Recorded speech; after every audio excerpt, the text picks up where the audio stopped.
C'est à la fois un festival du film et un forum international, c'est-à-dire qu'on présente plusieurs compétitions internationales avec du documentaire et de la fiction, donc des grands films de cinéma qui parlent des droits de l'homme.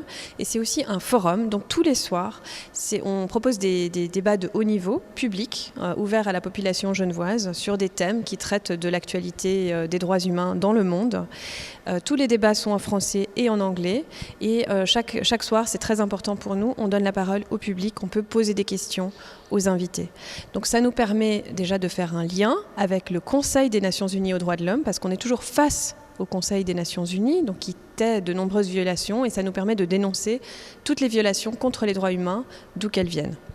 Ce qui est très important aussi pour nous, c'est qu'on invite des gens complètement différents. On tente de faire des débats contradictoires, des débats qui montrent des points de vue extrêmement différents, et on sert aussi de relais aux victimes sur le terrain. Pour mon arrivée, j'ai vraiment souhaité ouvrir le festival à Genève, à tout Genève. C'est-à-dire ouvrir d'abord à des publics complètement différents. Donc pour la première fois, on va proposer des séances aux jeunes du centre de détention de la Clairière et aussi à l'hôpital de jour des HUG. On va proposer des séances à la clinique psychiatrique de Belle-Idée. On va proposer des séances entièrement gratuites dans des cafés de Genève, comme par exemple les Bains des Paquis. Et enfin, on s'ouvre au quartier du Grand Genève, donc dans les maisons de quartier de Versoix, de Meyrin, de Carouge. Et on propose aussi une soirée spéciale à Gaillard, en France voisine.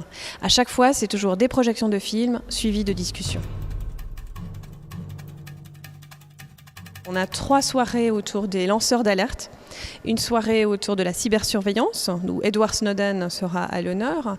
Une soirée autour des whistleblowers de la NSA et de la CIA, qui seront présents pour dialoguer avec le public. Et une soirée autour de Nestlé, du scandale du lait infantile, où 2 whistleblowers, 2 lanceurs d'alerte qui ont dénoncé les activités de Nestlé seront présents. On va aussi parler de la communication djihadiste face à la terreur. On va parler de l'épidémie d'Ebola.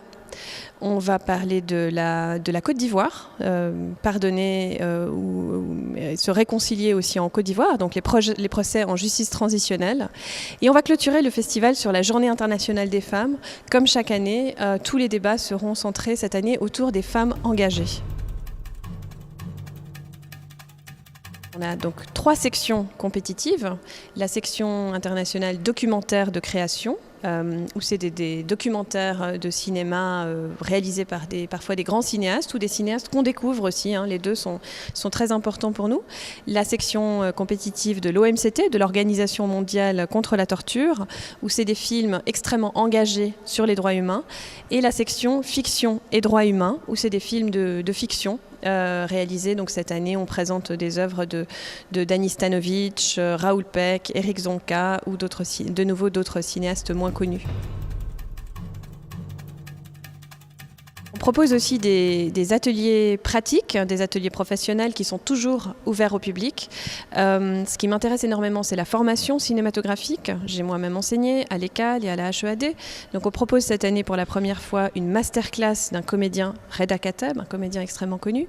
On propose aussi un colloque ouvert au public sur l'utilisation de l'animation dans le cinéma documentaire.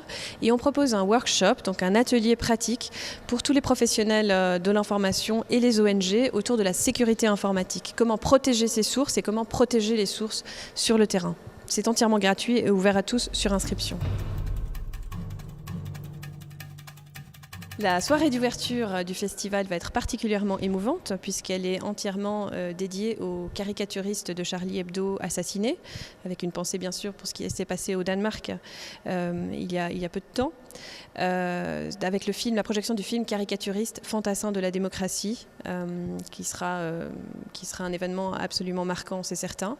La soirée cybersurveillance va probablement attirer énormément l'attention avec un appel, un véritable appel que va faire Amnesty International pour le besoin d'une loi et de légiférer autour de la cybersurveillance. Et la Journée internationale des femmes qui clôturera le festival sera aussi probablement marquante. Une autre soirée qu'on peut noter, ça sera la projection du film de Éric Cantona. Éric Cantona sera président du jury cette année et présentera son film Foot et immigration le samedi 28 février à 16h30, donc pour un public aussi extrêmement bigarré. C'est le genre d'événement qui nous intéresse tout particulièrement.